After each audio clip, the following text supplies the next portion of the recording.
Hi there, welcome back to my views and news. Four news stories for you. Firstly, an Ola commander has been captured by the Ethiopian security forces in an operation conducted in West Shoa.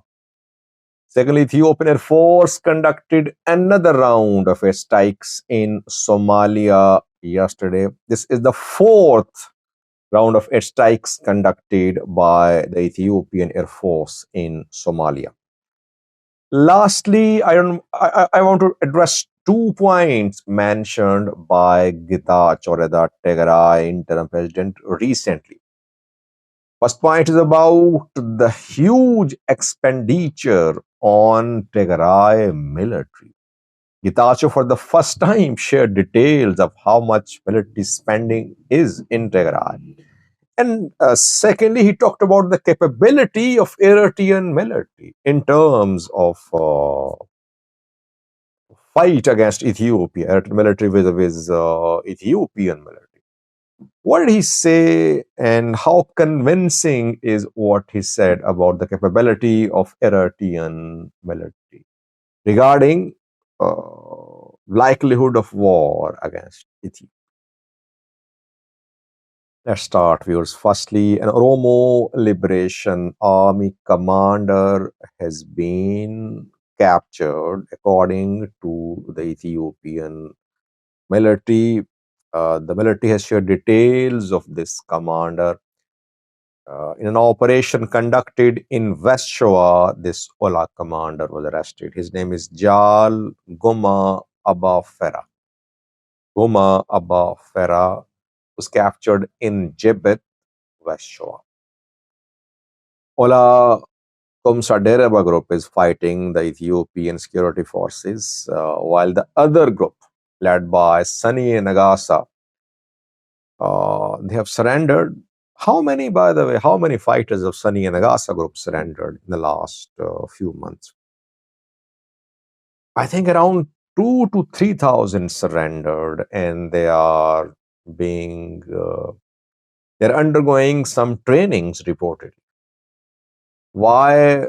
Because they are going to be redeployed.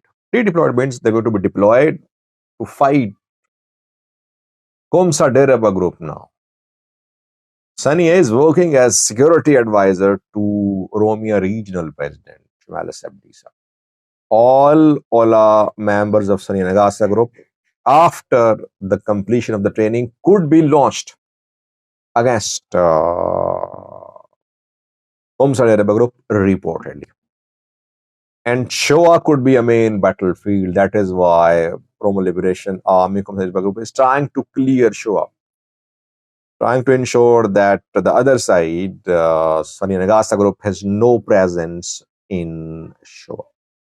Because Sani worked as Shoa command chief of Ola when he was part of the Oromo Liberation Army. Secondly, Ethiopian Air Force conducted fourth round of airstrikes in Somalia on Tuesday. Strikes were conducted after a failed assassination attempt on the president of Somalia, Hassan Sheikh. In a video on that, I told you about the assassination attempt on the president of Somalia, and some people said it's fake. I don't know why, because Somalia issued a statement confirming that the blast in Mogadishu was an assassination attempt on the president of Somalia. The government of Somalia confirming that it was an assassination attempt. Al-Shabaab claimed responsibility, and some viewers in comment section said it's fake news. I don't know what to say. This is the fourth round of airstrikes which was conducted by Ethiopian Air Force in Somalia yesterday. Ethiopia is now emerging as a key player for Somalia's security. You saw what happened in 2024. It seems as if a war was just on the cards between the two countries. But you cannot change your neighbors. You have to live with them. So it's good to see that they are teaming up to fight a force which they see as a joint threat, Al-Shabaab. Ethiopia Air Force conducting strikes on Al-Shabaab, Hassan Sheikh trying to boost the morale of his fighters by going to central Somalia. Turkey is stepping in, US stepping in, all trying to save Hassan Sheikh government, which is in danger because of Al-Shabaab's advance. But I think the situation can be controlled by all these players which are supporting Hassan Sheikh government. What Somalia needs is self-sufficiency in security sector. Reliance on foreign support is not a solution, I think. It's not a long-term solution. Thirdly, was now two important points mentioned by Gita Choreda about Tigray military and about the capability of Eritrean military. It seems that huge chunk of Tigray budget is going to Tigray military.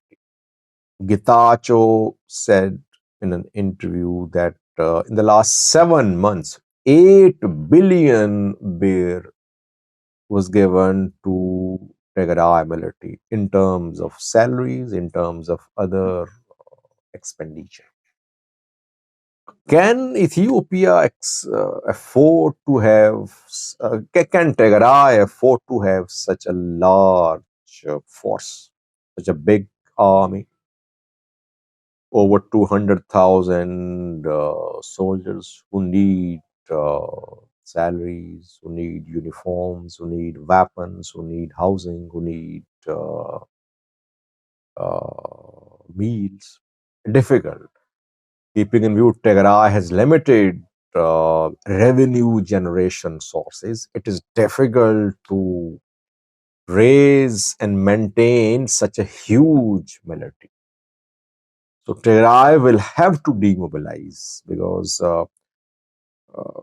federal government will now show less interest in providing support to Tigray government. You'll see that.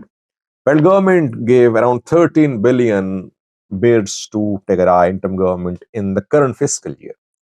If out of 13, 8 billion have been spent on military, it means there's nothing left almost to spend on development because government officials also being paid, military paid, nothing left, it means. How will you kickstart Tigray's businesses? What will you do for Tigray's health sector? Nothing. So decision will be made, soon will have to be made about the future of Tigray military. If Tigray wants to maintain this military, it should have sources of revenue generation. Otherwise, it's not possible, I think, to keep such a huge military in Tigray. Gitacho did not say a word during the last 7 months or 2 years about military spending. Now he's speaking. Why? Because he's been removed by military. Last words, Gitacho talked about capabilities of Eritrean military in his interviews. He said that Eritrean military has neither any interest nor the capability to wage war on Ethiopia. Now, can we say that? When it comes to interest, you never know what these parties are interested in. If you remember, during Tigray war, when the Tigray war started, neither Ethiopia nor Eritrea admitted that Eritrean military was on the ground in Tigray. Though we said at the start of the war that EDF was part of operations by ENDF against Tigray fighters. It was proven later, but both kept on denying. PM Abiy, Isaias Afwerki government, they kept on denying. So today they say, Eritrea says it is not interested in war against Ethiopia. Ethiopia says it does not want military escalation against Eritrea. Can you trust them? You cannot trust them. Mr. Foreign Affairs of Eritrea, Osman Saleh, gave a briefing to international diplomats, rejecting reports of military mobilization, military build-up to attack Ethiopia. But you cannot trust these people. And I'm not talking about just Eritrea. Ethiopian government cannot be trusted as. So we don't know what their interest is in. Capability. I think that Eritrean military should not be underestimated. Uh, Perhaps Eritrea does not have as many modern machines, modern arms as Ethiopia has, but a country has learned how to survive in the face of a bigger uh, threat from its neighbor. It has a huge infantry. It can defend. It is in a position to wage war as well. Capability of the Eritrean military should not be underestimated. Maybe Gitacho wants to give some hope to those who are planning or who have been planning war on Eritrea. That Eritrean military is weak. It is not even comparable to Ethiopia. I don't agree with that. Do some.